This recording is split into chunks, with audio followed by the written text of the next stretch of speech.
આપણને આપણા ફેન મળી ગયા ને આપણે જવાનું છે દુબઈ, એટલે લબસા લઈને પહોંચી ગયો એરપોર્ટ. હજી તો ટિકિટ લઈને માન વિમાનમાં બેઠો તા વરસાદ ચાલુ થઈ ગયો.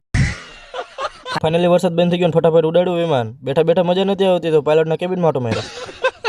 પાછો આવીને સીટ ઉપર બેસી ગયો. ઓહો નજારો. જાપાનથી બાયપાસ લઈને સવારમાં પહોંચી ગયા દુબઈ. ત્યાં તો આપણો ભાઈબંધ આપણને લેવા આવી ગયો. હવાની ચા ભાખરી ખાઈને આવી ગયા બુર્જ ખલીફાના દર્શન કરવા.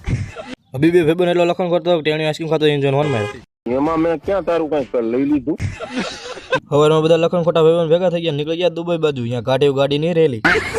રેલીમાં કાંઈ ન મળ્યું ના ભાઈને જે બુંદી પડી ગઈ. એટલે કાકા શું કરતા પૂરા લાગે તો તીર બાકી જય રામ આપી. તમને એવું લાગે ભારતમાં રેશન લેવું પડતું છે? ના ના, દુબઈમાં બધા રેશન લેવા ઉભા. ગીસામાં નહીં કરતા રૂપિયા તો વધુ લાગે ઘર બાજુ જવું પડશે. બે ગયા વિમાનમાં ભૂલથી વિમાન પાકિસ્તાન પકડી દીધું. આ બધા બંદૂકો લઈને આપણે સ્વાગત માટે ઉભા. એક જગ્યાએ કોકના લગ્ન હતા, મારા બેટા બંદૂકો લઈને ડાન્સ કરતા હતા. એમાં મેં ક્યાં તારું કઈ લઈ લીધું. પછી અહીંયા ગાડી કરી વેતી ને ગયા બોર્ડરે થી આવી ગયા ઇન્ડિયા.